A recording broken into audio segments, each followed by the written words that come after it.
Good evening and welcome into this evening's campaign forum featuring candidates for the Enid City Commission. We'll have candidates elected in 3 wards. We'll have a race for Ward 3, Ward 4, and Ward 6, and you'll be going to the polling booths here in Enid throughout the city for Wards 3, 4, and 6 on Tuesday, February the 12th. Now, the way we're going to do this evening, rather than have a big mosh pit of all the candidates simultaneously, we're going to go ward by ward. So we'll begin with Ward 3. The structure for this is each candidate will have a chance for a 2-minute opening statement. Then we'll have questions from the media panel, and that will be a 90-second answer roughly expected from the candidates. And at the end of the question and answer period, they'll go to a minute closing statement. We'll follow this format. We'll alternate who gets the questions between the candidates, so nobody always has to go first or last. By the way, I'm Frank Baker, the Director of Eagle Marketing.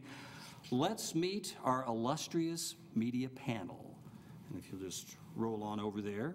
We'll go from my left to right, and we'll start with J. Curtis Huckleberry from KGWA, the news director for Williams Broadcasting. Next to him is Rob Collins, the executive editor of the Enid News and Eagle. And next to him, we have John Herrick, the news editor for Chisholm Broadcasting. And I've been sticking here with this title for years, both our timekeeper and bouncer, Wendy Quarles, the director of Pegasus, and we appreciate Pegasus letting us air this on Channel 11. Also, this is being broadcast live on KGWA AM 960. So we'll start out with the candidates from Ward 3. To my right is Ben Ezzell, and to my left is Eldon Stevens. Ben Ezzell will have the first opening statement. So, Ben, first, your 2-minute opening statement. Wonderful. Well, hi, my name is Ben Ezzell. I'd like to thank KGWA, the Enid News and Eagle, Chisholm Trail Broadcasting, and Pegasus, as well as Frank, for being here tonight and running this show, as well as the city offices for letting us be here. As I said, my name is Ben Ezzell. I had the great pleasure of growing up in Enid. I lived here for most of my life. I graduated from Enid High, went to undergraduate at Willamette University in Salem, Oregon, and came back to Oklahoma for law school at the wonderful University of Oklahoma College of Law. I now practice law here in town with my father, David Ezzell.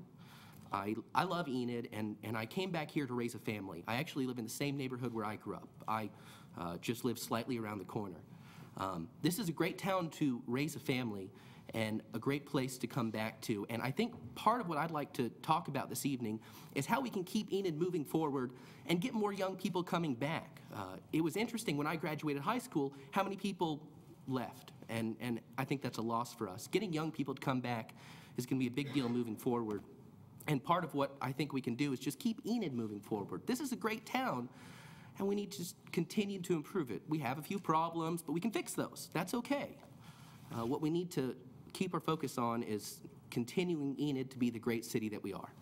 I look forward to answering questions from the panel, from the crowd, from Facebook, from my wife on Facebook, I expect, and my 2-year-old daughter, who's probably wildly screaming at the television, "Daddy, Daddy, Daddy," and hi. Get that over with hi.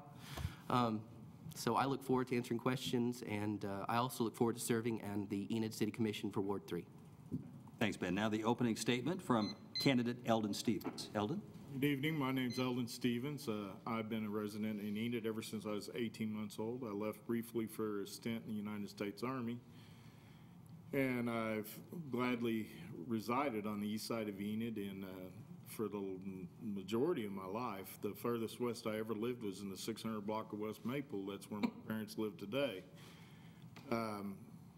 I serve as a deacon at my local church, and I also serve on a board of directors of a church camp down in Gary, Oklahoma, where we operate a camp that we have managed to keep our rates down for kids to only have to pay $115 for a week's camp every year, and that's hard to do in today's economy, but we recognize the need. I worked for the city for 23 years as a heavy equipment operator, as a solid waste worker. I spent a little bit of time in code enforcement, spent a little bit of time in water production. I have many friends that work for the city, and I know a lot of things that our city faces on a day-to-day basis. I'm very civic-minded. I'm currently a full-time student out at Northwestern, where I should reach my bachelor's degree in sociology and a minor in history in December of next year, if all things go well. Again, if I'm elected to serve, so my phone will always be open, my Facebook will always be open, and my email will always be out there. I think the main thing representative government should be a representative of the people, and that they should reach out to their constituents and find out if it's what the people want, or if we're just think we're doing what's best for Enid and not paying attention to what the ramifications may be later.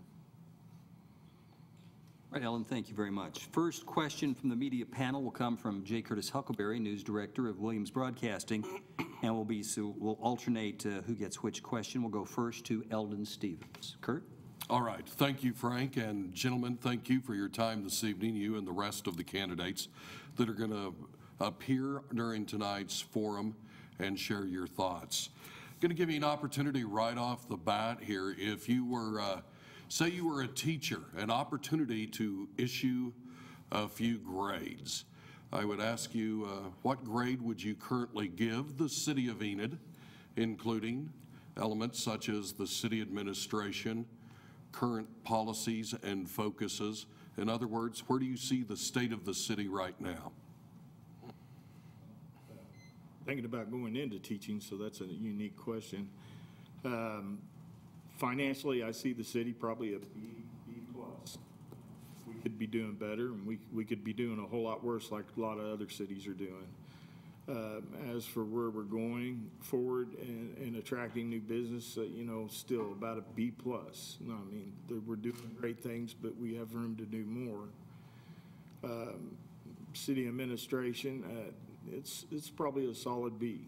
I mean, Enid's got a lot of things going on, and there's a lot of things that we got to face, but an overall grade, I'd say probably is a good solid B for the city of Enid. Okay, same question for Ben Ezzell. Wonderful. Well, I'm really glad I'm done with school. I was so sick of getting grades.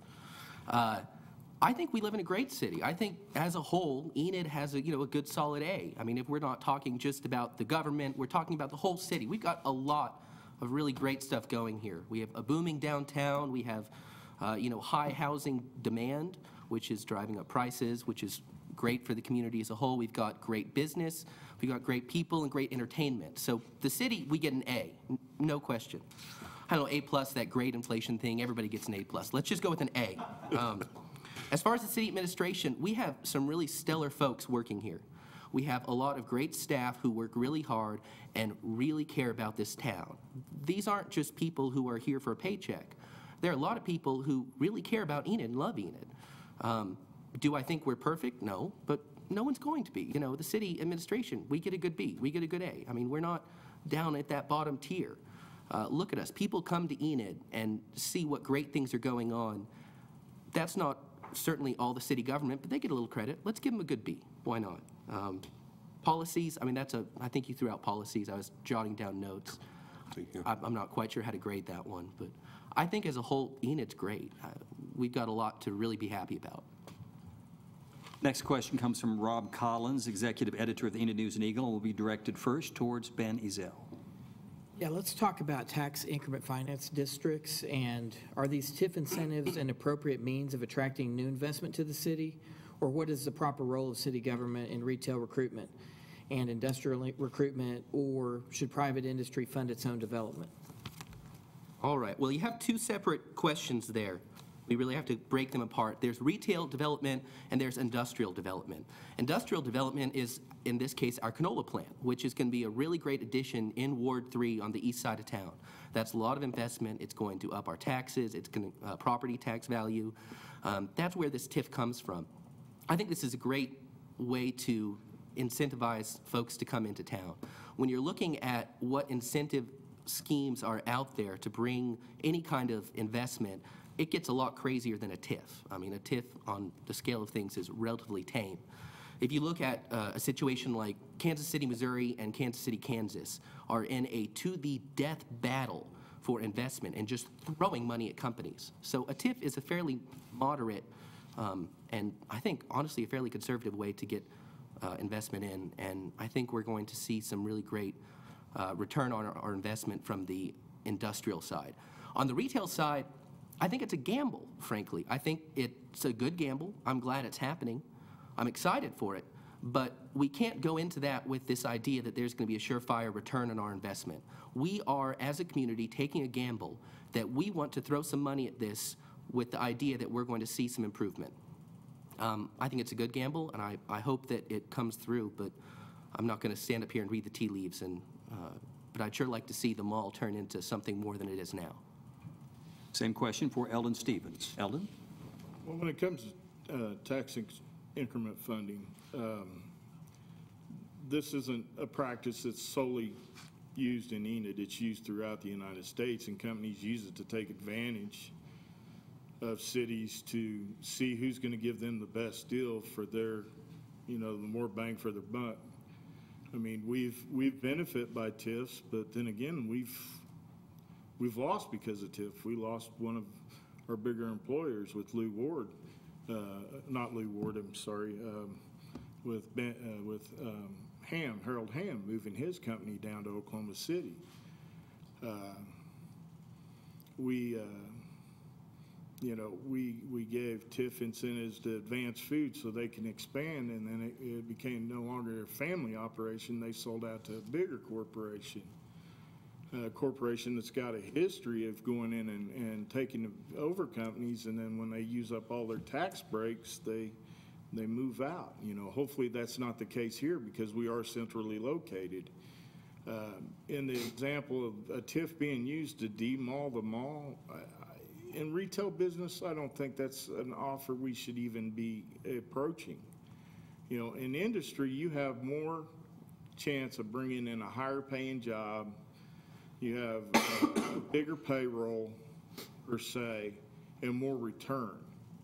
With retail, we all know right now, as the economy's good, a lot of money's getting spent. Just look at the sales tax revenue. But if we lose that economy boost, what do we have to show for it? Our next question comes from John Herrick, News Director for Chisholm Trail Broadcasting, and we'll go first to Eldon Stevens. John? My question to you guys is, what's the biggest issue that you think is facing Enid that no one is talking about? Well, a lot of issues are out there that are being talked about, but I think that one hasn't been addressed that much here recently is the new sign ordinances. The new sign ordinances on paper look like they were good, but I'm hearing from a lot of the local businessmen they're actually being very detrimental to their business, and that they're not being enforced fairly, which in the city's defense, you only have a few people to cover the whole town. You're not going to catch everything at every time something goes up. But the sign issues is an ordinance that got passed. Now people are starting to talk about it after it's done. The truck route ordinance was another one that came back to haunt the council later. We don't, as citizens, we don't get involved in our community as much as we should be, and therefore it doesn't become a problem for us until it becomes a problem for us. Okay, same question for Ben Ezzell.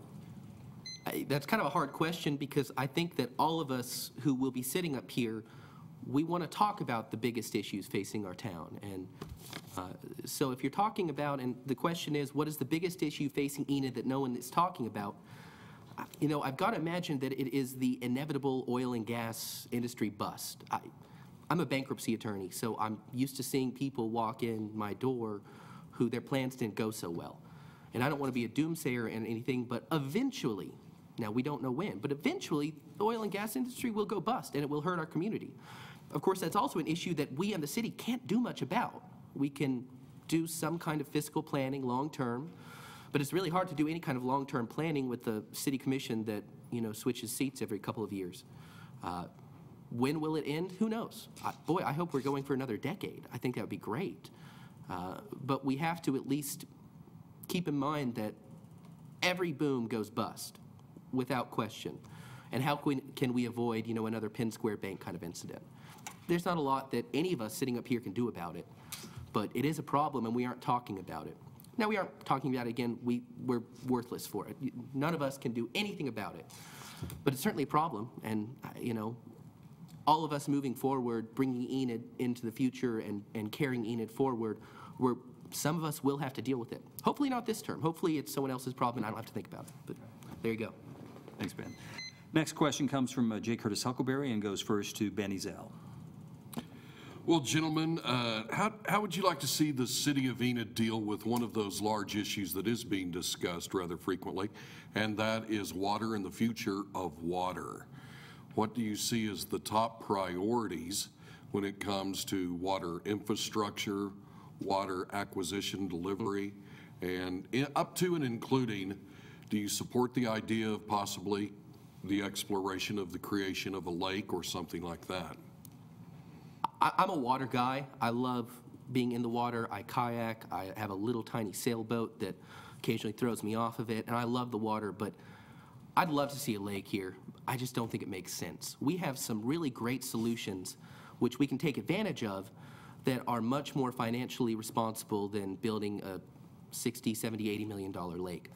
I think for the next couple decades what we need to do, and I do think this buys us a couple decades, is get the outflow of the sewage treatment plant over to coke nitrogen for their cooling towers.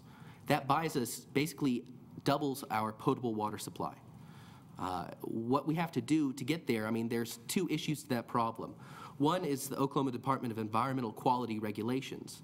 At one point, Coke was using our outflow, our gray water. We call it outflow now or something else. It's not gray water, but it's gray water.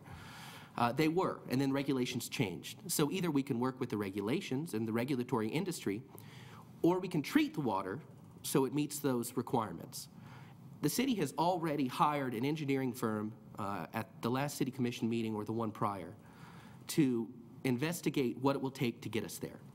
I think that's a really great solution. I think that literally doubles our potable water supply for really long term. When my kid is sitting up here, I think we need to seriously look at options for conservation. That's going to be a problem for the whole state, conservation of water. But we aren't in a situation like Norman where we have to go buy water rights from Del City to Lake Thunderbird. We're doing okay. We just need to treat it better. Same question for Eldon Stevens. Water is probably the biggest issue facing Enid. It's not only facing Enid, but it's facing almost every town in Oklahoma. Drilling new wells, if there's no water in the aquifer, that's just throwing money in the dirt. Building a lake, it sounds great. I would love to have a lake. There's so much revenue that could be made off of a lake. Stillwater makes a ton of revenue off of Lake Carl Blackwell. In Ponca City, even though they have Call Lake right there, they still put in a lake. But I wouldn't want the city to build a lake and it end up looking like a Lake Optima out in the Panhandle. This huge, beautiful dam with a little bitty puddle of water behind it. Nearest boat ramp to water is like 5.5 miles. From the boat ramp to the water is 5.5 miles. So do we have that kind of water coming through this area of Enid to supply a lake? I don't think so. Should we look into maybe entering a cooperative with some of the local towns that are based down around Lahoma and Drummond, where Turkey Creek, always seems to flow, and maybe where some of the larger lakes, some of the smaller creeks come together and become a bigger creek? That's something that we can look at. We can have a lake and call it Enid's Lake. It may not be 5 miles outside of town. It may be 20, 25 miles, but that's nothing in what we drive to get to a lake now. A lake within 30 miles would be worth looking into. It seems like no one foresaw this shortage of water coming, because we've always been so lucky with the aquifer out there in the Cimarron Holding Basin. But the oil fields laying a heavy demand on it. Our splash pads take quite a bit of water. One has a meter on it, and 1 month it used 3.5 million gallons. The canola plant's going to use 500,000 gallons a day. And yes, getting coke nitrogen on gray water, if at all possible. Yes, that's a great thing, because that's half our water supply. But we got to look at, when we're attracting businesses, they're going to ask us, and we got to be straightforward with them when they come in here and ask us, how much water can you supply us? With the drought conditions going on right now, and yes, there's proposed plans on the future, but just for example, down in southwestern Oklahoma at Steed Lake, they predict if they don't get out of drought this year, those 5 towns that depend on that lake are going to be out of water within 5 years. Water's the number one issue we should be focusing on. You're watching and listening to our Candidates Forum for candidates for the Enid City Commission, being broadcast on Pegasus Channel 11 and on KGWA AM 960. We've got the candidates from Ward 3. Following that, we'll have the candidates for Ward 4 and then conclude with the candidates for Ward 6. We continue our questioning with the Ward 3 candidates with Rob Collins, with the question first for Eldon Stevens. Here is a question from the audience. What are the top 3 priorities you see for city government spending? Top 3 priorities. One is to attract new business. But we also need to give our employees, the workers in Enid, the proper tools and proper equipment to get the jobs done right. We need to be careful when we buy new equipment, when we buy the equipment that's best suited for the job, not the one that sounds best on paper. We need to see that piece of machinery actually in use. My dad used to tell me, a used car salesman can sell you the biggest piece of junk and tell you it's a dime. You're not going to know it until you try to drive it off the lot and it breaks down. Competitive bidding is that's at the campus that I serve on, everything's done by competitive bid. And I don't care how much someone tells me they're going to save me in the long run if they don't take it to competitive bid. I don't think they're going to save us money. When bids come in, they need to come in at a set price. And if I'm elected, one of the things I'm going to ask everybody that throws a bid in, can you meet that bid? Don't come back asking me for more money. Yes, there's times that you have natural disasters and things that drive up the costs. Yes, there's times there are legitimate unforeseen deals, but it seems like more and more companies are coming in with low bids knowing that they can come back to the city and request more money. We need to make sure we stick to our guns. Same question for Ben Ezzell. So what are the 3 biggest spending priorities for city government? I think that's a real basic question. I think all 3 probably fall under one umbrella. It's infrastructure. Our city, for the top priority for every budget year, I expect, as the guy saying here who hasn't been through a budget process, but I expect it's infrastructure. So our roads, our water sewer lines, and our facilities. I don't expect that changes much from year to year. We have fairly fixed costs with our big ticket items. What those of us who sit up here, when we go through the budget process, my understanding is it's presented and there's some wiggle room, and you can steal from one thing to pay for another, but basically we exist here to keep the city's infrastructure in place and running, and that will be our responsibility regardless of which 7 of us are sitting up here, 6 commissioners and 1 mayor, and that's not going to change from year to year. We have to keep our city healthy and keep our infrastructure in place.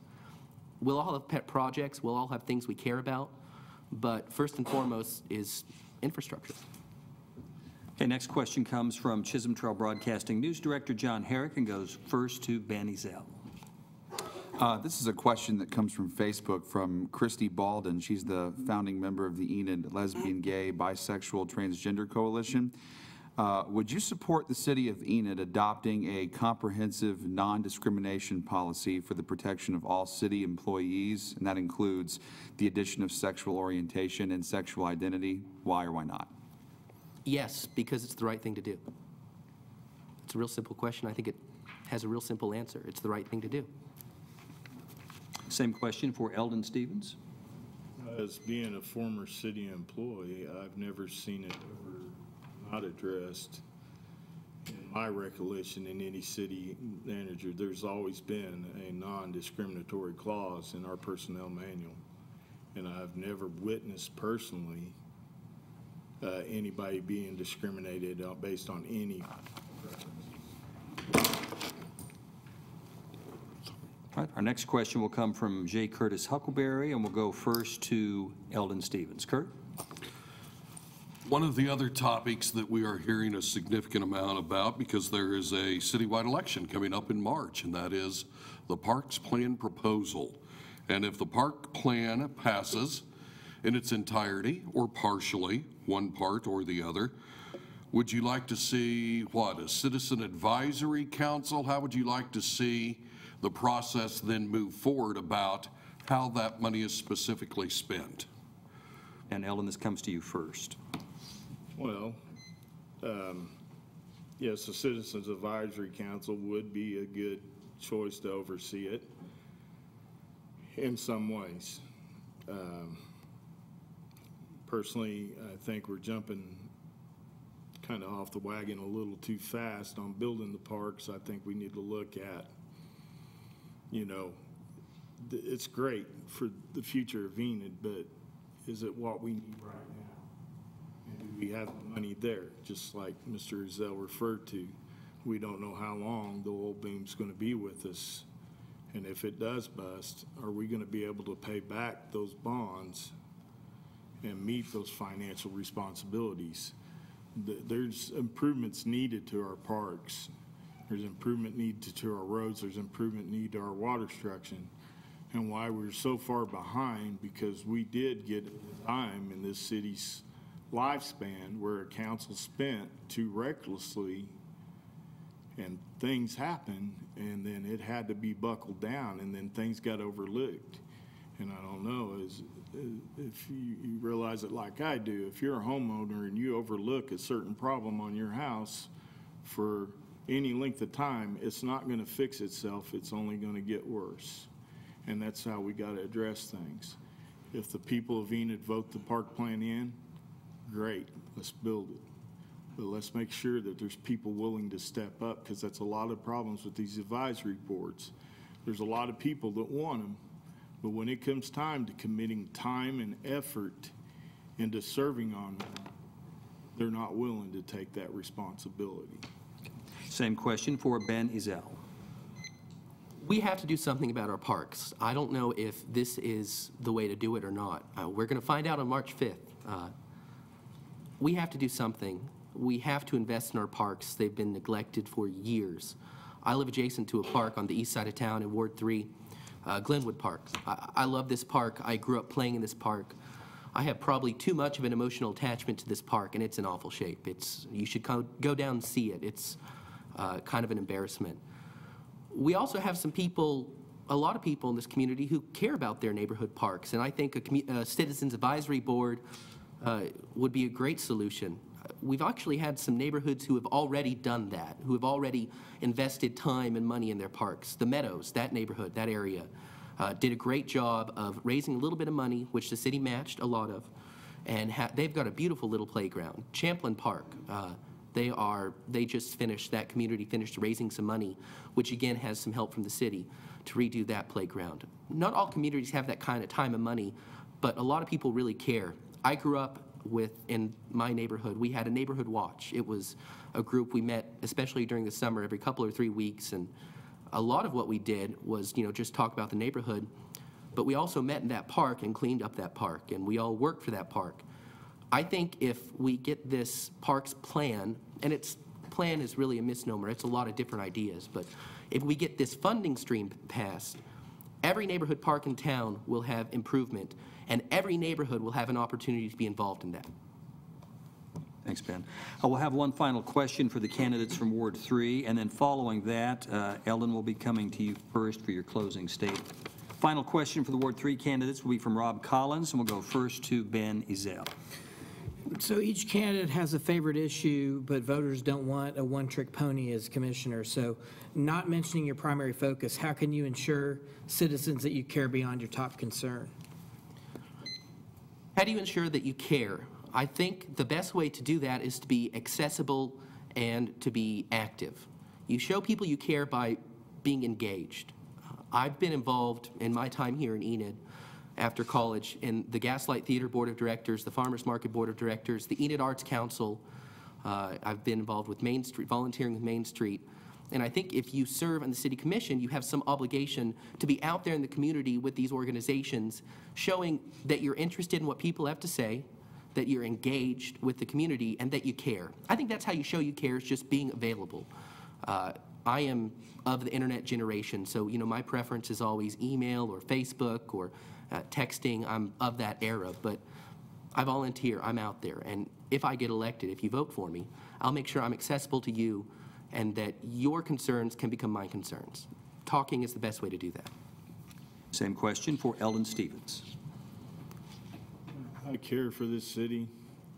I worked for this city for 23 years. A lot of times I could have went to work in the oil field doing the same type of job for almost double the money, but I didn't do it for the money. I did it for the citizens of Enid. I love this town. I was one of the few that I graduated with that didn't, the second they graduated, escape the border to Texas or elsewhere, This is where my mom and my stepdad lives. This is where both of my sisters live. Two of my sisters, two of my family don't live here. But this is my home. I've owned 2 different homes in Enid. If I didn't care about Enid, I wouldn't own a home in Enid. I would have moved away. I serve this city as an employee, and I want to serve this city as a politician, not only here on the local level, but I eventually want to go to the state capitol and serve as a state representative. I see myself as someone that cares about kids. Ask any kid that's ever spent a week with me down at church camp how much I care about kids. I dedicate a lot of my own money to helping out families in the wintertime around Christmas time with the special red suit that I enjoy so much. I love doing it more than the world. Those kids, when you see people reaching out asking for used gifts for kids for Christmas, it's so great to be able to go bless them with new ones. I care about my neighbors. I've made it a point to get to know every neighbor in my neighborhood. The advantage to the last neighborhood I lived there is I lived there when I was 5, so they already knew me for better or worse. I look forward to, we got to be transparent with the citizens of Enid. We can't try to hide things from them. We got to grow as a community, not as an individual. And Eldon, was that your closing statement as well? Would you roll on in that, or you still have a minute for a closing statement if you wish to make it? My closing statement. Okay. Seem a little slow tonight. I just had surgery Thursday, so I'm a little on edge here. The parks plan, I'm not totally for it. I just think that we're getting the wagon before the horse. And one thing I'd like to see as a parks plan is we need to look at some of the parks we have. We have a park called Hidden Park, and it's not named that way just because it's a fun place to be. It's if you don't know it exists, you'll never find it. Okay? There's parks over on the underpass over on Grand that I've rarely seen any kids play at. We can make them the prime jewels, but they still cost money to keep up. And some citizens will get involved and take advantage of that. Lou Ward, this is when I meant to mention Lou Ward, does an excellent job of keeping up the bird sanctuary and spends lots of his own personal money making that look as a beautiful asset. maybe we ought to look into communities adopting a park. We adopt streets, maybe not communities, but maybe civic organizations adopting a park. You know, city give them some financial assistance, but taking pride in that park. Because you can't walk in a park with sandburrs and expect people to come back to them. Eldon, thank you. Closing statement from Ben Ezzell. Well, thanks again to our news panel here and to Frank and to Eldon. I'm glad you made it back from your surgery. You're doing pretty well, probably better than I would having just had surgery. So thank you again. This was fun. I've enjoyed this opportunity to talk about Enid and to talk about what we can do moving forward. I'd also like to thank the other candidates who are about to have your turn, and I'm going to sit there and watch and giggle at all of you too. I saw you. I grew up in this town, and I grew up with a family where this is what you do. You get involved with your community, and you volunteer your time, and you get up there and you do something. I'm looking forward to having my turn. I think it's the right thing to do when you care about a place, to spend your time, and this is a time-consuming gig, but to spend your time helping. I hope that I can continue to raise my family here in a way that that I can instill these same values with my 2-year-old daughter and my soon-to-be second child born in this July, hopefully this July. We're shooting for this July. So I'm pretty excited to be here. I've really enjoyed this opportunity, and I hope you all get out and vote on February 12th, preferably for me, and certainly for in the other wards for the very worthy candidates who are about to get up here and have their turn. Thank you, Ben. Our candidates for Ward 3, Ben Ezzell and Eldon Stevens, please join me in showing our appreciation for their candidacy.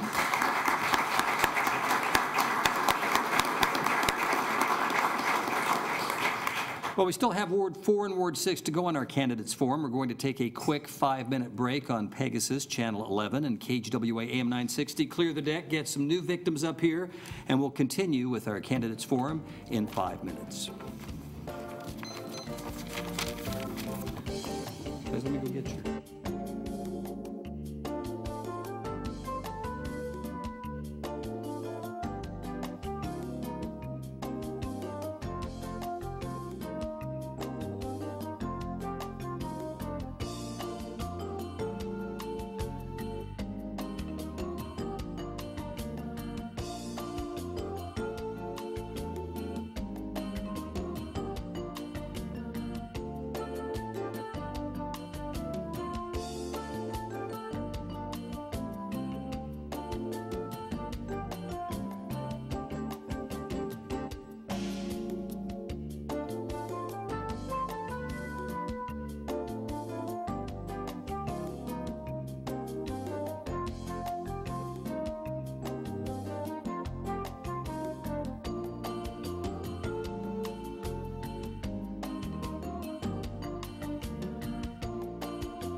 We are back with our candidates forum here at the Enid City Commission chambers. We've got a city election coming up on Tuesday, February 12th with races in Ward 3, 4, and 6. We've heard from the Ward 3 candidates. Now we turn to Ward 4. I want to thank all our sponsors, the Enid News and Eagle, Williams Broadcasting, Chisholm Trail Broadcasting, Pegasus, My Crew Eagle Marketing, and of course our host, the City of Enid. Ward 4, we have the candidates Lloyd Kaufman and Rodney Tim, and we'll go to opening statements of 2 minutes. And first, we go to Lloyd Kaufman. Lloyd? Glad to be here. I want to thank y'all for having this and inviting us all down so we can kind of get our views on what's going on and everything. But I've been an Enid resident for 42 years. I've got 7 kids that I put through Enid High, and my 3 grandkids are starting to go through the Enid school system now. Actually, I've got 5 grandkids here in Enid that's going through the Enid school system, so I'm going to be here for a while. And I really enjoy Enid. I've been here for, like I say, for 42 years. I've made a good living ever since I've been here. And I'm semi-retired now. And everybody here in town usually sees me in a pair of overalls and a T-shirt. And everybody calls me Mr. Haney the Handyman. And a lot of people call me Mr. Fix-It, because I fix so many different things, you know. But that's kind of like I am. Thanks, Lloyd. Rodney Tim with his opening statement. Rodney? Good evening. I'm Rodney Tim. I'm representing Ward 4. I'd like to thank News and Eagle and KGWA and Chisholm Broadcasting for putting on this. I'd like to thank everyone for letting me be here. I was born and raised here in Enid. I'm married with wife Dina. I have 2 sons and 2 grandsons. I'm a member of the Bethlehem Baptist Church, where I serve as a Sunday school superintendent and deacon. I'm a 4th-generation farmer. I have a commercial trucking business, and also I work for the Part Auctioneers auction manager. I run for city council to help bring some common sense and decisions to run the city. I'm here to restore confidence between the taxpayers and the city council. I don't have any issues that really hit me one way or the other, but I think we have some different problems that maybe we can all solve and have it worked out. Main purpose of me running is to put common sense and respect and PR between the council and the citizens, that we all can be, mainly not so much problem between each other. Thank you, Rodney. We turn to questions from our media panel. We go first to J. Curtis Huckleberry, News Director for Williams Broadcasting. His question first directed to Rodney Tim. Kurt? All right, gentlemen, once again, thank you for being here and providing the opportunity for those that will be voting coming up later this month to hear directly from you. I'm going to give you an opportunity to address at least a few of the same things, those large topics, and we might as well start in with water. What do you consider it a primary topic and concern, and what are your views as we move forward about securing Enid's water future? Well, I think this topic has taken a very big jump up. I think here, even 3 to 4 months ago, it wasn't as big an issue. But as a farmer, I have seen it coming on for a couple of years, and I think we've all just don't realize, especially maybe our generations, and how easy it is just to have water at the turn of a spout. The problem also, where I live on the northeast side of town, I see water lines breaking, and this is because of the drought. This is because the ground's dry, the ground's moving. It's a very big concern, and like I said, I don't know if we'd have brought it up as quick as it is, but it's moving up really fast on us. I think it's going to have to take some desperate measures. I don't know the exact way of curing it. I don't know if we can drill enough wells. I don't know if a lake is a problem, that we can find a place to put it. It takes a lot of water to fill a lake of that size. But I'd say the water at this point, it would be a major concern for us to take under consideration. Okay. Same question for Lloyd Kaufman. Lloyd? Well, when I was on the commission 8 years ago, the first rattle out of my mouth then was, we need a lake. And I preached that for 4 years while I was on the council. And I think we had, I don't know, 4 or 5 studies come in, tell us that we needed water then. That's been 8 years ago. And nothing's really been done about that since then, because they've drilled a few more wells bought up a few more acres and stuff. You can watch TV and everywhere, water is a big topic. I mean, everywhere, worldwide. Texas is drying up, Oklahoma's drying up. We need to conserve our water. I even brought up the topic not long ago about building a dam on the Cimarron River and having 4 or 5 different counties in this part of the country go together and build a dam there and put in a water processing plant to feed Enid, Fairview, Lahoma, all the little towns around here. But water is a very serious project, and I think we need to really look at it. Next question comes from Rob Collins, executive editor of the Enid News and Eagle, and is directed first to Lloyd Kaufman. Rob? Lloyd, in the last round, we asked about a report card and what kind of grade you would give the current city of Enid and its administration. So as a follow-up, in this round, I wanted to ask specifics on where the city administration has thrived and then where maybe it's needing to improve. Well, quite frankly, I think the city council has lost touch with the citizens of Enid, and I would give them a C myself. I know a lot of people would give them an F because I have a lot of people call me and ask me, what is going on down there? Why can't they do something that would benefit the Enid and, itself? Well, they're trying down here. They built the Renaissance Center over the objections of 4,000 people here in Enid. And every day, somebody calls me and why is this running up more cost? So I think they're flunking their duties right now. Same question for Rodney Tim. Rodney? As a report card, I think where we're not behind the scenes, behind the walls of the meetings, it's hard for us to give a grade. What the citizens can see out front, I think we might give a B or C just in PR. I think the city probably does the right things, but maybe don't come across the right way. Yes, I think people are very upset on things, but also I think if we knew every way it worked around the conference table, maybe we would look at it different. Next question comes from Chisholm Trail Broadcasting News Director John Herrick, and it will be directed first to Rodney Tim. John? This question comes from the audience. What have you both done to educate yourselves about the responsibility of being a community leader? Well, trying to watch it on the Facebook and the different ideas of different meetings that have been going on.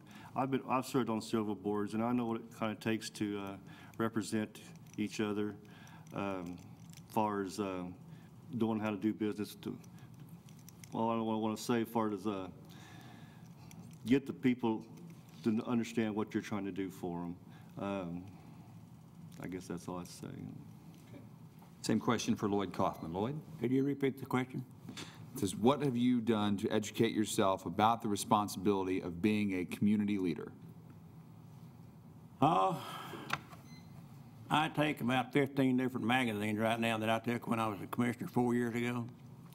And I continue to read those magazines and see what's going on out there in the world. And there's a lot of things, a lot of new technologies going on out there. I'm not on Facebook, I'm not on Twitter, I don't even run a computer. I really don't like them. But I read a lot, and I take the Daily Oklahoma paper, I take the Enid paper, and if I go somewhere, I pick up a newspaper there and see what's going on in other towns and try to keep up on what's going on out in the world and apply that to what's going on here. Okay, next question from Kurt Huckleberry, and we'll go first to Lloyd Kaufman. Kurt?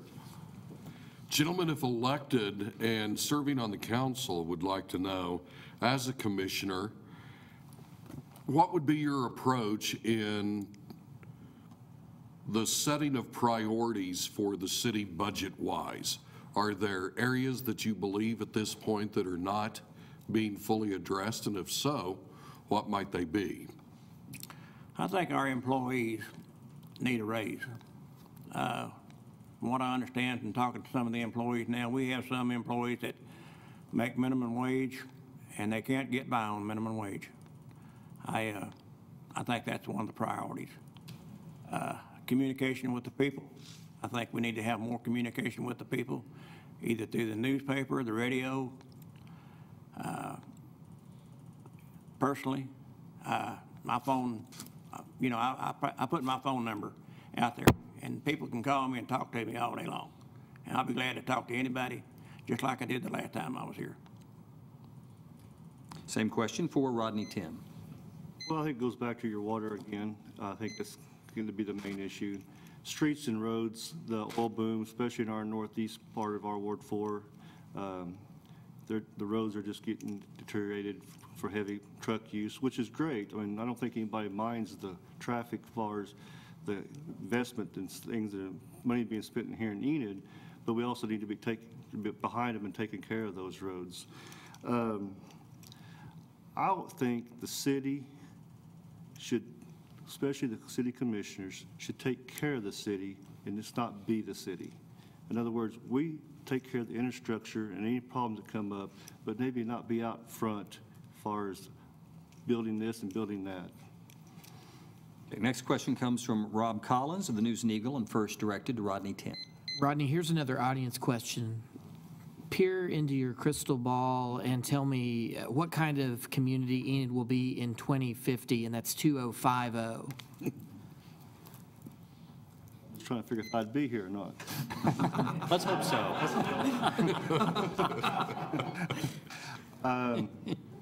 I think this town will be all right, and I'm going to go back 50 years on you. I'm fourth-generation farmer. My grandpa, my great-grandpa said, this town will be here because the farmers will keep it here. And I ain't just using farmers, I'm using Garfield County. Things will come and go, but it's still a farming community, and it will be here when it's in that time. Same question for Lloyd Kaufman. Lloyd? I completely agree with Rodney. Farmers is what make this town. It's a retirement community. A lot of people that are young now will be retired by then, and we'll have some people coming up through then that will have different ideas than what we have now. And I hope that it's a lot better than what it is now. Okay, thank you, Lloyd. Next question from John Herrick of Chisholm Trail Broadcasting, first directed towards Lloyd Kaufman. John? Gentlemen, what do you both predict about the future of the demauling of Oakwood Mall? What do you think will happen with that whole project? Well, I think they're going to demolish it, and I think they're going to destroy the retail part of that out there by taking away from people the ability to get out of one car and make 20 stores instead of going from store to store to store. I think that they're going to ruin the mall by doing that. I hope they don't, but they will. If they're going to spend that much money they're going to double the size of it, and that will give us more ad valorem taxes. And I don't think that's the right thing to do. Same question for Rodney Tim. Rodney? I'm totally against the TIF with the mall. I have no interest what we should be helping that whatsoever. I'd call me old-fashioned or not, but we had the demoling when we walk around the square when we were young kids. We went the other way, now we're coming back, so it's a vicious circle. I just don't support anything with the mall. Next question from our media panel from J. Curtis Huckleberry of Williams Broadcasting, directed first towards Rodney Tim. Kurt? Well, gentlemen, I'm going to give you an opportunity to share your opinions and thoughts as well on the city parks. As we've mentioned, and I'm sure you're well aware, there will be a citywide election coming up in early March seeking a revenue stream, in fact, 2 separate revenue streams. Your thoughts on the entire issue? I'm against it. I'm not against parks, but I don't think we need to go with this $50 million deal. We seem to have a little problem going over that 50 million or whatever thing we get ready to do. We seem like we go over that. So when we say 50 million, are we really saying 50 million?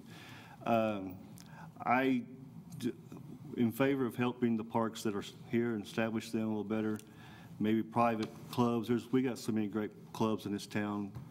We could maybe kind of help them with that. Maybe each one adopt one. But other than that, I'm against the main park. Same question for Lloyd Kaufman. Lloyd? I'm for it. I think that the kids in Enid deserve a lot of good parks to play in. My grandkids play up there on North Washington, and it's just like dodging traffic every day. We don't have a park up there in my area. I've been in that one area, in that one block, 42 years. And the city has never really attempted to put a park in up there. I would love to see a park going in that area. I would love to see more parks for the kids, to get the kids off the street, but I think they're going to have a maintenance problem. They're going to have a problem paying for it. I would vote for it, but I think they need to find a better way of paying for it instead of dragging it out over 25 or 30 years. And next question, this will be the same number of questions we asked of the Ward 3 candidates, so after this question, you gentlemen want to go to closing statements? All right, we'll have one final media question from Rob Collins first to Lloyd Kaufman, and then in terms of closing statements, Rodney, we'll come to you first after we answer this question. Rob? The city now has around 500 employees and a general fund budget of about $45 million. Considering that, what are both of you doing to prepare yourself for a policy-setting management position if you take office? What am I doing what now? Well, what are you doing to prepare yourself from a management standpoint and setting policy with that many employees and that kind of a budget to consider? Well, we'll have to look at the budget and see if we, you know, we've got 500 employees. That takes a lot of money. That takes, what, 30% of our budget? I think we ought to give them all a raise and try to retain the ones we have. Mr. Benson does an excellent job of doing what he's doing, and he's been there, what, 5, 6 years now? I voted for him then, and I would vote for him again now. Okay, and Rodney? I think that's a little bit hard to answer where we're not behind the table and actually seeing numbers. I think Mr. Benson and council, or whatever council is there, will do a good job of budgeting and making sure we have the right clientele or employees to be here. And we now move to closing statements, 1 minute for each candidate. For the Ward 4 candidates, Rodney, Tim, come back to you first. Thank you. I really enjoyed this. Of course, you probably see I started out a little nervous, never been up here before, but I'm glad to be here for a couple of different reasons. I'm a very busy guy. I wear a lot of different hats every day. But I think that's the kind of people that we need on the city council that see what everything is going on day to day. Also, I'm a common sense guy. I'll look at everything. I'll probably ask a lot of dumb questions if I get on Mr. Benson, but it'll make people think. It'll make me think, and we'll take our time and we'll go through this. But biggest thing I want to do is to represent my ward the best they would like for me to do, but also back to the common sense, hardworking. I'll take care of you. And now a closing statement from Lloyd Kaufman. Lloyd. Well, I'll try to do the best I can and make the best decisions for the city of Enid that I can gather up information I can get from the council, the employees, Mr. Benson and everyone. And I would be proud to represent the city of Enid again. Thank you. Our candidates for Ward 4, Lloyd Kaufman and Rodney Tim, help me show our appreciation for their willingness to serve.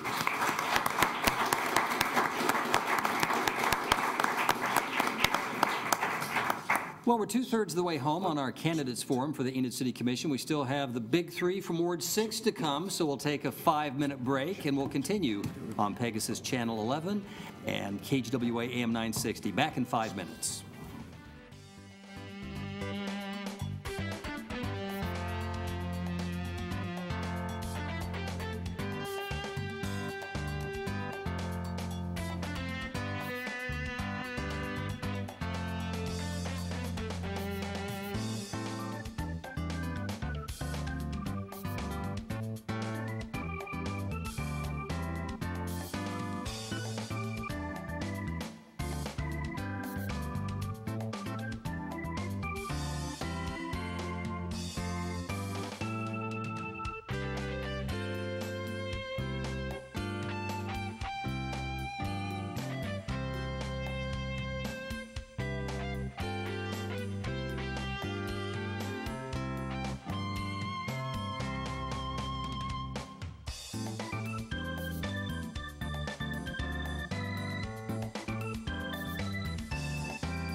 Welcome back into our forum. For candidates for the Enid City Commission, we've seen and heard from the candidates for Ward 3 and 4, now Ward 6. Of course, the election will be Tuesday, February 12th. Our final three candidates include, and we'll just kind of go around the horn if you've got Channel 11 and are watching, on my right, Mickey De La Cruz and Joy Mybergen, and finally Dr. David Van Hooser. And we'll go to opening statements of the three candidates, and we'll start first with Mickey De La Cruz for a 2-minute opening statement. Mickey?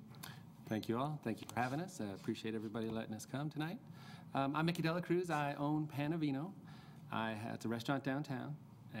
I have 5 daughters from ages 31 to 3, so I get a little sympathy vote, I think, for that. And I'm also married to a local girl, Mandy Crosswhite, and I thought that my claim to fame was that I own Panavino, but it's that I'm married to a Crosswhite, so that's, I found that out the hard way. So I'm excited to run. I'm probably the least, I've lived here the least amount of time, I think, of anybody up here. I don't know how long David's lived here, but I've only been here about 10 years now. So Enid is kind of new to me, but I've learned to love it, learned to change with it, and hope I can keep doing it. Thank you. Okay. And opening statement from Joy Mybergen. Joy? Thank you. I'm Joey Mybergen. I want to thank everybody, all the media, for putting this on. I know it's not an easy task, but I am an Enid native. I was born and raised here. I lived in Ward 6, as a matter of fact, all my life for 31 years. I am a recent father. The last 2 years, my wife and I, Leslie, have had 2 children. One will be 2 next month, and our little girl, Ellie, just turned 9 months old yesterday. But I graduated from Enid High School in 2000, went to Oklahoma State University, so I bleed orange. I try to sport orange as much as I can, but I do not hold that against any Sooners that might be in the room. I only don't root for the Sooners on one football game of the year. But I have to say that I'm interested in city politics, and I'm very, very interested in Enid because I think something changes inside you when you become a father. And I can't say with any great certainty that when I graduated from Oklahoma State, if it wasn't for my position with and having a job to come home to at W.B. Johnston Grain Company, that I can't say that I would have come home. And when I am of the age to be an older adult and my children have the time to make the decision whether or not they want to come back home, I want to make sure that Enid has something to come back to, that they have something to come back to when they come back home to Enid. My family has an extremely long history here. I've got a lot to risk by being up here. I've got a 120-year legacy to uphold. my family and our company our roots are deep in Enid, and I want to ensure that we have a prosperous and thriving community to continue to have the foundation and support those local businesses and industry that make Enid what it is. Thank you, Joy. And concluding opening statement from David Van Hooser. David? Good evening. I'd also like to add my thanks to the promoters of this event for having us in tonight. My name's David Van Hooser, and I live in Ward 6. My wife, Stephanie, who's in the back here, and I grew up in Oklahoma. We've been members of Enid for the past 12 years. I'm a heart surgeon, and Stephanie's a registered nurse. I've got 3 grown children, 2 grandchildren, and a 3rd one on the way.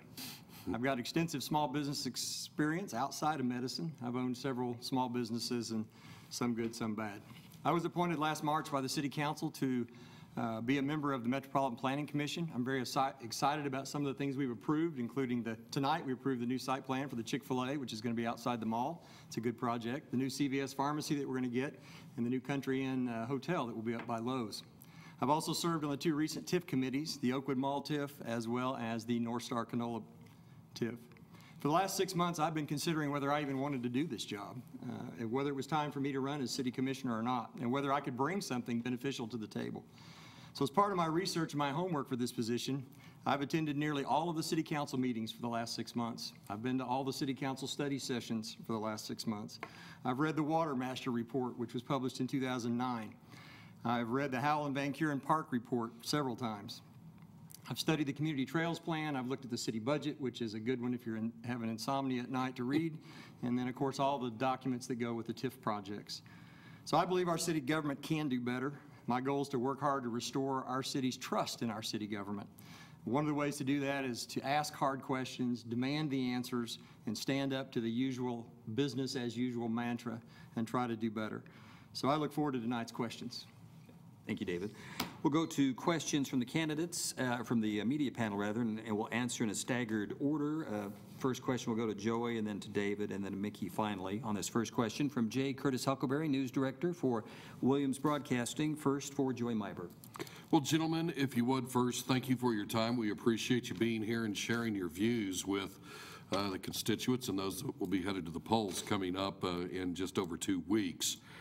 I would like for you to go ahead and share your opinion on something just previously mentioned. That's the tax increment finance district. Not only the concept, do you approve or do you support the concepts in bringing in industrial and or retail, but then any thoughts that you have on those 2 specific ones that most recently have been dealt with? I've recently served on the Enid Regional Development Alliance Board.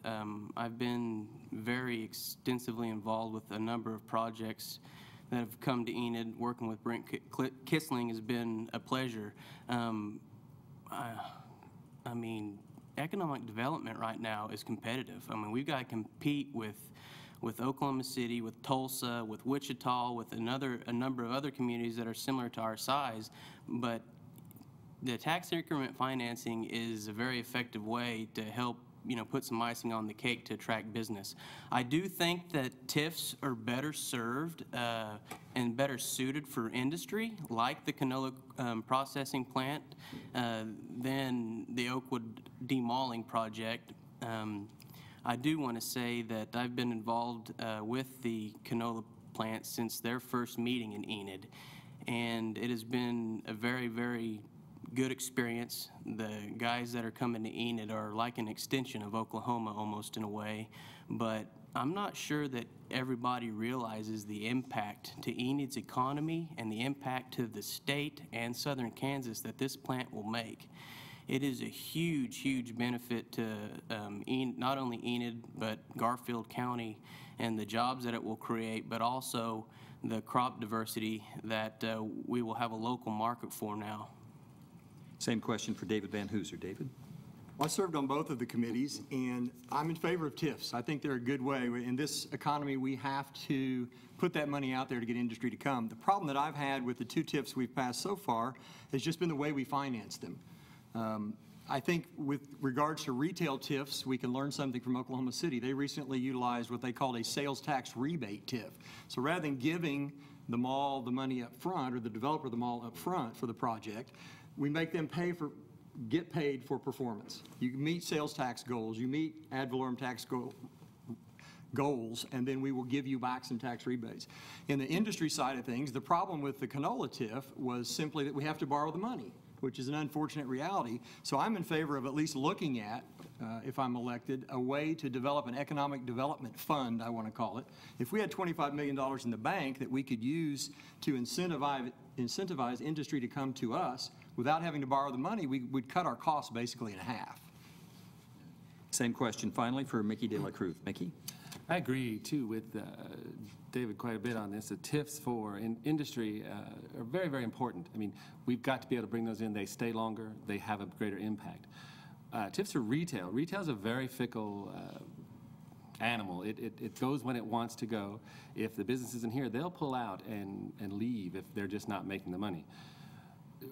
Ben mentioned earlier, it's a gamble. I mean, that's a gamble that I don't know that we're willing to take for retail, given the way things are. If we do have a bust soon, a lot of this retail may pull out again. From my knowledge about Enid, there were a lot of stores here back in the day, and they're gone now. And if we are involved with them, we could be losing a lot of money. Industry is a completely different story. I believe in it. I think it's something great that we need to keep having. So. Next question from Rob Collins, the executive editor of the Enid News and Eagle, and we'll go first to David Van Hooser. Rob? What changes, if any, would you like to see in the city's agreement with the private company for management of the downtown Renaissance buildings? Well, that's on my list of one of the first things I want to do once elected is to take a look at that Global Spectrum contract. I've heard numerous stories from local citizens about problems with that contract. Several of our charity organizations are not going to be able to have their events there because they can't bring in donated alcohol and donated food, for instance. I think that from what I've heard, it's very expensive to schedule things there. We've got to have a management contract with someone, but I think the devil's in the details, and we need to look at that contract carefully when it comes up and see if we can't make it more user-friendly for the people here in town. Mickey can really speak to the issues with the catering, so I'll leave that to him. But there's some problems there that were probably unanticipated by our current city council, and we need to look at that contract again. Same question for Mickey De La Cruz. Mickey? David's right. I can speak directly to it. It affected me. It affects me daily. I've lost a huge portion of my business to that. And I understand the need for it, and I understand the city's need to have it. But I think it went about it a little bit rapidly. I came and I spoke here against some of the major purchase of equipment. You know, there's things in that kitchen that I don't even know how to use, and I've run a restaurant for 9 years. We asked the city council at the time to not jump in full swing, but let us help. And we were told by council members that local caterers and local businesses could still do things there. We can, but it's not the case as easy as it sounds. There's a lot of things that we are not allowed to do. We're not even allowed access to water without someone from their company providing it for us if they have time. So when I speak about that, I'm coming from a different spot. I have had it directly affect me. I've lost money from it, and I question it. I don't know if it's going to be booked enough to make up the money. There are people who cannot afford to go in there, and so it's tough, but it's here. We need to fix it. We need to look at that. I agree wholeheartedly with David about the contract. There needs to be some changes, and it could succeed.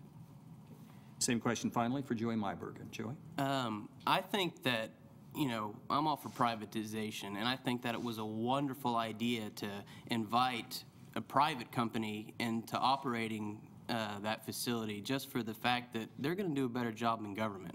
You know, if anybody's going to give it a chance to succeed, it's going to be somebody that has the, of making sure that it's utilized. It's going to be somebody that has the experience, like a company like Global Spectrum that has the resources, that's operated venues like that, similar to that all over the country.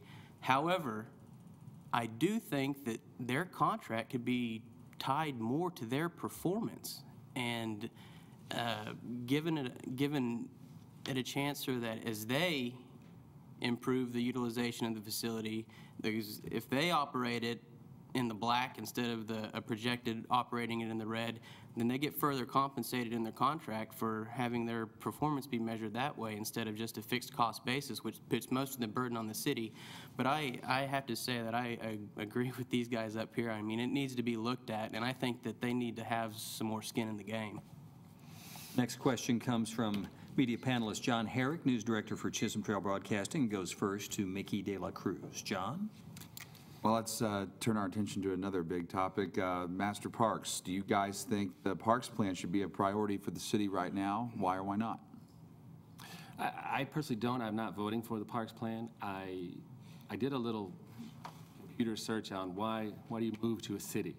And the top 10 answers, nothing included parks. So I worry about that. I also worry about the fact that I've heard all these parks that are here and we're not taking care of them. So what did we do wrong then? That could we repeat that again now? I don't understand where we lost it. Cities have park departments. We should have been on that. And my biggest thing is we seem to be very reactive instead of proactive. And I look at this park as being an issue of we're reacting, but we haven't done anything proactive to keep the ones going, and will we continue that at a cost to taxpayers, at a cost to people that I don't think we're ready to do yet right now. Same question for Joey Myberg. Joey? In my role with WB Johnston Grain Company, I'm a lot like Rodney. Our bottom line is very much tied to the drought. And this water issue to me is a very, very large issue. And I'm not here to say that we don't need to do something with our parks, but when we can't water our yards, I mean, I just don't know if the timing's right to approach such a project of this scale. I just don't know that it's a priority right now. I'd really like to take a look at the city engineer's list of priorities and see if what $50 million can do there. But, you know, our parks don't owe us a dime. It's unfortunate that my wife can't take our kids to Crossland and he'd go off the slide and get a butt full of sandburrs. But I think that there's some other priorities that really need to take a look at. Final response to the question from David Van Hooser. David? Well, I think the whole issue of the parks is going to be decided by the voters. We're going to know the answer to that in 45 days, and whatever they want. If they want $50 million for the new parks, then I'm going to sit at every meeting and demand that we spend every dime of that appropriately for what needs to be done. Personally, I'm going to vote against the parks plan because the timing, I agree, is not the time. With the federal government adding 2% payroll taxes to us, all of your checks have probably been less this month. I just don't think it's the time to add more ad valorem tax burden. It looks like it's going to stay the same, but in reality, if we don't pass this parks bond issue portion, which is the ad valorem tax part, the citizens of Enid are actually going to see a small decrease in their property taxes. And I think right now that's a better deal. If we were to do just the sales tax part for a 5-year period, we could do most of the really emergency things or the immediate needs that we need to do. The report suggests that we need $13 million to do everything outside of the new park and outside of the new trail system. So I would favor those who say, let's just do the sales tax issue, let's take that $20 million, let's revitalize the parks we have and go from there. The total package is $79 million, according to the Van Kuren report. $50 million is not going to solve that. So I have a few issues with it. Next question comes from Jay Curtis, Huckleberry News Director from Williams Broadcasting, directed first to Joey Myberg. Kurt? Gentlemen, like your thoughts on securing the water future for the city of Enid, something that once again is much discussed, and I think each of you gentlemen at some point have addressed it as well. If you would share your thoughts this evening. Well, I mean, in my point of view, water is the future. I mean, it's going to be the economic development driver going forward. You know, the first question that gets asked to a new industry that moves into Enid is how much water do you need? And we've made a lot of strides recently with the water towers that have helped and are making strides currently to ensure that Coke gets weaned off of some of the potable water. But Enid is the largest groundwater user in the state as far as municipalities go. They're the largest groundwater rights holder in the state. And, you know, our seed business has wells all in the backyard of where the city has wells. And I personally know some of the issues and some of the costs that take to maintain that type of an infrastructure. And we've got a lot of infrastructure out there. We've got a lot of access to water. Most of those wells, you know, some of the wells are in the Enid Isolated Terrace. Some of them are in the Cimarron Alluvial Basin. The Cimarron Alluvial Basin is a recharging aquifer but it doesn't recharge if you don't have any rain. And, you know, I think that we've got a lot of access to water.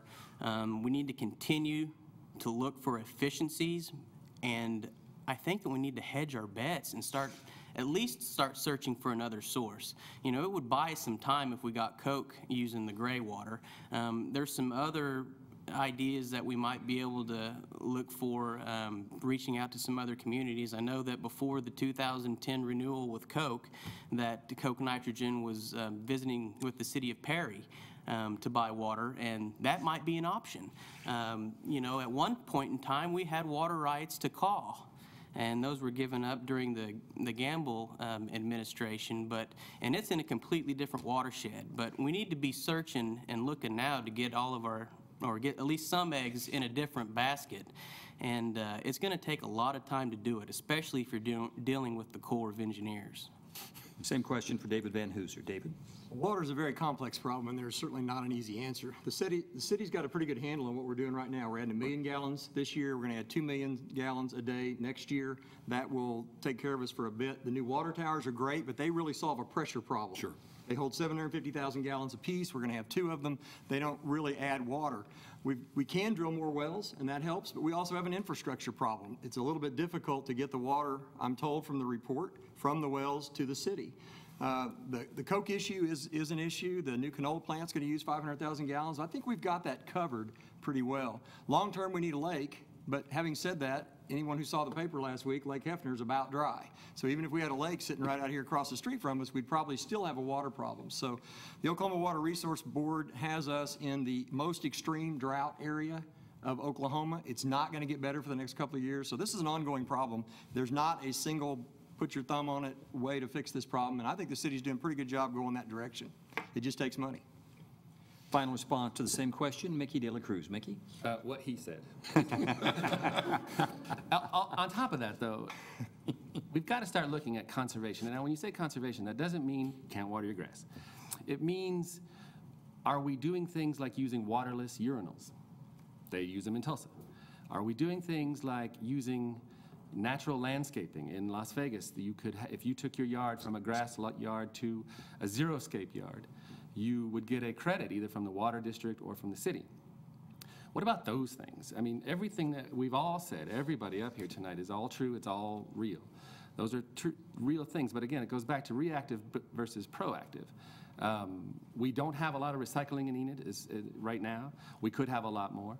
And I think the water should be the same thing. If we can come up with ways, we've got to reach out to cities who are in worse areas, you know, the desert areas, and say, how are you making it work? And give us some ideas. We have to not be so arrogant that we know it all. We've got to reach out.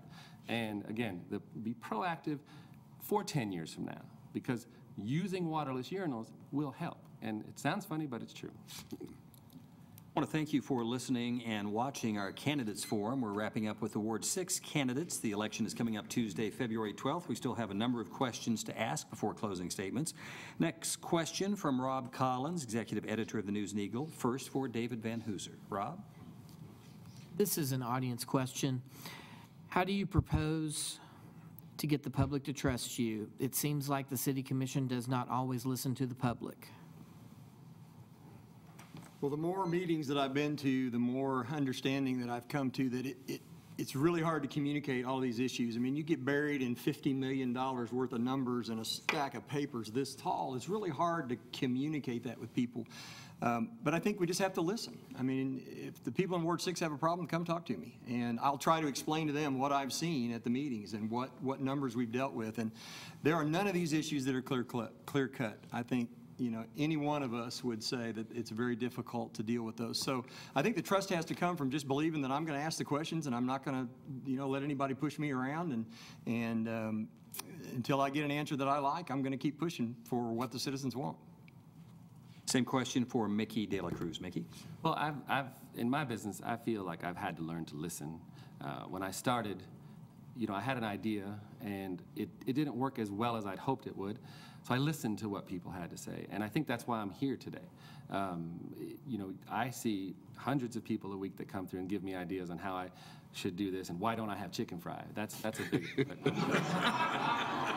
But so I listen mostly to those things, and that's what they do. They tell you these things, and we've got to be out there for them. We've got to be able to say, no, I don't like what I'm being told. We've got to be accessible. We shouldn't be on Facebook being negative about things. We should try to be positive. We've got to share information better, I think. I don't think we do a good enough job doing that right now. And I'm me. This is it. This is what you get. My wife, we stick with that. She says I don't listen to her, but that's different too. But we don't change who we are. If we stay the same, if we stay the people we are, why we're running, I think is why we're all running, is because we feel that people haven't been listened to. So I think, and I know talking to David quite a bit, that that's our job now. That's what we're supposed to do. Final response, same question, Joey Mybergen. Joey? Yeah, I think these guys hit the nail right on the head. If it's one thing that I've been hearing is people are tired of people of the commissioners just hearing. They want somebody to listen to them. And I know that it's difficult, like Dr. Van Hooser said. I mean, there's a lot of issues, there's a lot of studies, and there's a lot of details in that stuff. And you could spend, the entire session or several meetings just on one project or one topic. But, really, it boils down to that there's got to be some way that the city can better share information and provide for more transparency. Communication is everything, and perception is reality, and the perception out there right now that there is a mistrust and there is a lack of communication, and we need to do something to try to bridge that gap. On the other hand, it's our responsibility as citizens and as taxpayers and as voters to do our part to attend city council meetings, and if we do have issues, then we need to get informed on them and ask questions, and then hold our government accountable. I mean, that's what it is, and this level of government is probably some of the most efficient form of government in the United States. I mean, democracies just in its nature are very inefficient forms of government, and they were designed that way for a reason. I mean, our four founders thought of that back when they were writing the Declaration of Independence and the Constitution. But transparency is how you develop that trust again. And whether it's through technology or through media or through the website or taking advantage of the PR and marketing person, but there's got to be a better way to get that information out so that there isn't such a dissent that I feel that we're experiencing right now. Next question from John Herrick, News Director of Chisholm Trail Broadcasting, directed first to Mickey De La Cruz. John? Well, this is a question that we asked earlier. We know each of you has a favorite issue, but voters, as we said earlier, don't want a one-trick pony as commissioner. So without your primary focus being mentioned, how can you ensure citizens that you care beyond your pet project? Well, I don't have a pet project, really.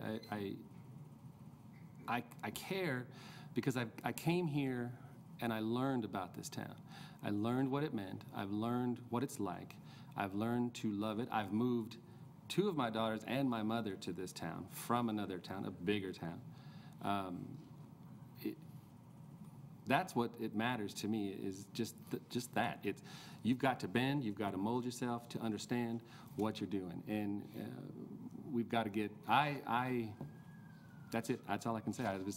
I just love it here. I've been here. It's really affected me that I thought I knew everything when I moved here, and I didn't. And I've learned a lot, so. Same question for Joey Mybergen. Joey? I don't have an axe to grind. I don't have a grudge. I don't have a secret hidden agenda. I really feel strongly about Enid.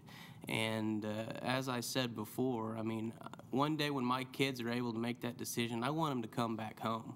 I have to be a leader every day I go to work, and I've got a very good support group, a very good group of friends that are I'm very thankful. This whole process has been a very overwhelming and such a wonderful experience. Some of the generosity that people have shown, especially, you know, it's not easy to ask somebody to support you when there's such a strong slate of candidates for Ward 6. And, you know, frankly, I think that we're lucky to have the candidates that we do and the people that are so interested in the community.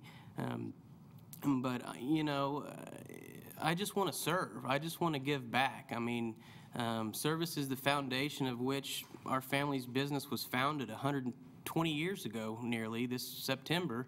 And if it wasn't for Enid, it might not still be there. And it's, I want to ensure that Enid's prosperous and thriving and pays attention to the infrastructure needs that need to be maintained so that business and industry and retail and restaurants and everybody can grow and be prosperous as a result. Same question, final response. David Van Hooser. David? Well, I do have issues. In fact, I have about 20 of them. And I've got a lot of things that I want to see us work on and work with the commissioners on. Trust is something that you earn, not something that you can demand or ask for. So all I can say is that time will tell if you can trust me or not in the city. I think I've already proven to some degree that I'm committed. I've put the hours in basically like everybody else on a volunteer basis over the past 6 months to try to see if this is something I really thought I could contribute to, and I think I can. So I hope the public will trust me. All right, next question comes from J. Curtis Huckleberry and is first directed to Joy Myberg. And Kurt? Well, gentlemen, we know that all three of you have been following the city and the issues closely. Just want to get your overall thoughts on the current city budget, the state of affairs for the city, which seems to be pretty strong, and what policies would you like to foster to continue that, the continued financial growth that benefits the city and the residents? You know, we are in such a good position right now with the oil field. I mean, we've been taking advantage of it, and, you know, we're in a wonderful position to take advantage of those opportunities. I think that we need to continue to be smart with how we're spending our money. We need to be responsible with how we're spending our money and hold our government accountable. But going forward, we need to, you know, I want to take a look at what Robert Hitt's list of priorities are. I want to take a look at what technologies we can implement to prepare for going down the road if the oil field does decide to go away. But we need to be concentrating on, you know, my big deal is water. We need to have a long-term plan for water. We need to get, you know, put some eggs out of one basket and put them in the other. But we need to be continuing to invest in our infrastructure, invest in our operational efficiencies so that we're more efficient, so that when the oil field does, if it does go away, which it will, and we have to fall back on agriculture like we always do, then we have made the most of our money and become more efficient as a result. Same question for David Van Hooser. David? Well, the budget is complex. It's $250 million, but it's really not any different than our budgets at home. I mean, there's some things that have to be paid. You've got to pay your mortgage. We've got to pay the debts that we have for the city. We've got to pay the employees. We've got fire protection, police protection, the city workers, and all the basic services that we have to do. So the budget runs pretty tight. We're in a pretty good position right now, but it runs tight. And I think what we have to do is we have to set our priorities. Because if you want to build a new, bigger house, you're going to have to give up one of your cars. Or if you're, you know, if it comes out of one area, it's got to go in another. So it's, we just have to work within what we have to set our priorities and go for those projects. Same question, final response, Mickey De La Cruz. Mickey? I think public safety is a big issue. From my understanding, and I could be wrong, is that we are a little short-staffed in the police department right now. We've lost some of those officers, I believe, to the oil field. That concerns me. I think the budget is doing fine. I think the city's doing a good job with it. Rodney Tim made a comment earlier about I won't know all of that until I get to see it all, sit behind it and do it. So, and again, that will be in the future. And we've done so far, none of us can do a lot about what we've done so in the past. It's only what we should do in the future. When we see that, that's what we'll have to look at. And I agree with David is, you know, I can't afford more things. I run out of money too. So we've got to set our limits, look at the future, look where things are going. And again, back to my statement, be proactive. We'll now move to our final question. This will come from Rob Collins, editor of the News and Eagle, going first to David Van Hooser. And then when we get through this cycle, we'll be going to closing statements, and Joy will come to you first for that, for the closing statement. First, for Rob's question, first directed to David Van Hooser. Short of getting your list of 20 things you want to tackle, what's the biggest issue that we haven't discussed that people aren't talking about enough that needs to be addressed? Well, here's kind of a small issue that we are addressing that I'm excited about. We talked about it tonight at the Planning Commission, and that is most people don't realize that, for instance, our convention center and some of our budget for the downtown things come from the hotel tax. Well, after 30 days of continuous residence in a hotel room, you don't have to pay the hotel tax anymore.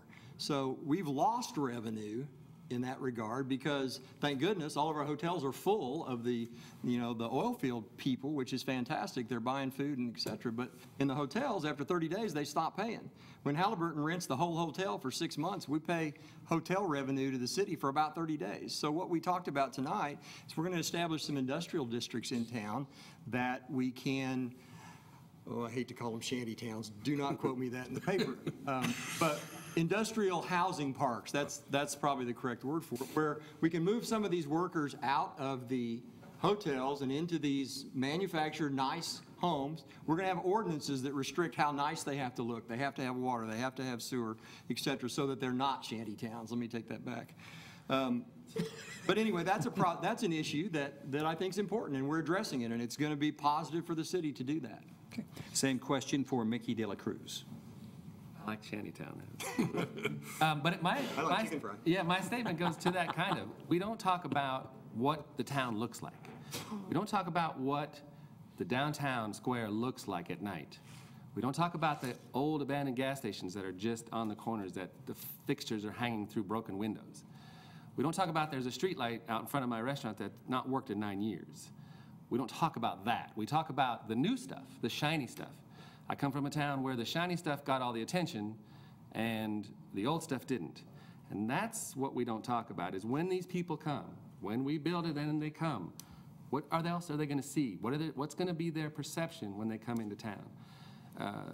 Most people who are going to come to the Renaissance Center may only stay in that one little area. They may not see a lot, but doesn't mean it doesn't exist. We've got to start looking at how can we make the bridge that goes under Grand Avenue that I take every day not look like a beige death trap. Can we recycle paint through the city? You know, I've heard of that where cities gather paint and they tint it themselves to make a color. And they go through and they paint things like that bridge, like the bad-looking buildings. Get the owners of these buildings, start enforcing the codes on them, even if it's just putting paper in the windows. Make it look like something when they do come for the things we've already built. Okay. Same question, final response. Joy Myburger. Joy. My issue is water, water, water. Water is everything. You know, it's going to be the key going forward for economic development. That's my deal. I mean, I probably take it a little bit too personally and a little bit too maybe emotionally because it does have such an effect on our business. And when you are desperately trying to figure out how to save jobs and create jobs, and then you get hit with only 3 crops out of the last 11 years, I mean, it puts it in a whole new perspective. But you know, I wanted to comment about the crew camps. I just want to make sure that when we do move the crew camps to the industrial zones, that we don't code them to death to where they move to Pond Creek or go somewhere else to do it, because I'm right in the middle of servicing this oil field right now through handling frac sand and crude oil and everything else. And if they can't get it done, and they can't get it done now, they're gone. They're going to go somewhere else. So we need to get it while the getting's good and get it to Enid. Candidates for Ward 6, we're now going to move into our closing statements of 1 minute each, and we'll begin with Joey Myburg. Joey? I just want to thank everybody once again. I want to thank my wife and family for putting up with me. And I thank all my wonderful supporters that have been so generous. I'm a young adult. I'm only 31 years old. I don't have the answers to everything, but I'm going into this with an open mind and ears willing to listen to anybody that has a concern or a question. I even was visiting with a friend today about the idea of having town hall meetings. He thought I was crazy, but you know, I think that that's something that we have to look at to continue to foster that transparency and trust building with the commission. But going forward, I think that I've got a great support group. I've got a lot of strong advisors. I've got a lot of good business experience and making big decisions. You know, the numbers don't scare me. It's just adding on a couple more zeros here, and we go down the road. But I really would want to thank everybody for the support that they've given me so far, and ask everybody for their vote on February 12th. Now the closing statement of David Van Hooser. David? Closing, let me say that I have tremendous respect for the current city commissioners, and I offer my thanks in particular to our outgoing Ward 6 Commissioner, Todd Ging. He's been serving this community for 8 years. As I've been to these various meetings for the past months, I've seen firsthand the tremendous numbers of hours that these guys put in, and girls, and the sacrifices and personal time that they've made. The great thing about our democracy is that it's okay to disagree with each other, and it's okay to speak out if you believe in a different idea or in going down a different path. I believe that we can be responsible with our tax dollars in the city of Enid and still move forward, that we can responsibly provide for economic growth and development, and we can still maintain the core services that are the responsibility of our city government. And finally, I believe that we can and we must communicate better in the future.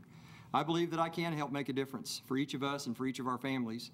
We've got a great group to choose from this time, but I want you to vote for me next Tuesday. Thank you. And final closing statement from Mickey De La Cruz. Mickey? I also want to thank everyone, too, for having us, and my family, of course. Mandy, thank you very much. You know, it's not Ward 6 that's going to win with us three, the big three, as Frank called us. The whole city's going to win, because I'll tell you what, right now, I don't know who I would vote for out of the three of us, and because everything we've said, I think, is on the money. You've got three great candidates, three good people. I consider both these gentlemen friends, so it's going to be a hard choice for Ward 6. But biggest thing that I agree with is listening, and we've got to do a better job with the way the council is viewed by the city of Enid. They just don't have a good taste for them right now, and we've got to change that. And I think, like I said, the hard part is all three of us want to do that very badly. It's going to come down to what personality you like, what personality seems to match you. I hope I'm that word, so thank you. Okay. Your candidates for Ward 6, join me in thanking them for being willing to serve.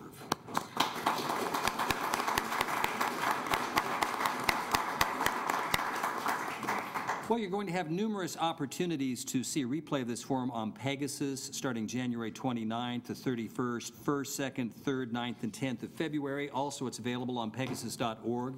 It'll be available, I think, via link enidnews.com, and I look forward to the superb coverage tomorrow from James Neal of the News and Eagle, John Herrick of Chisholm Trail Broadcasting, and Kurt Huckleberry, KGWA. Thanks to our sponsors, the News and Eagle, Williams Broadcasting, Chisholm Trail Broadcasting, Pegasus, my crew at Eagle, and our host, the City of Enid. Thanks to the candidates of all the wards, Ward 3, 4, and 6. I'm Frank Baker. Thanks for watching and listening.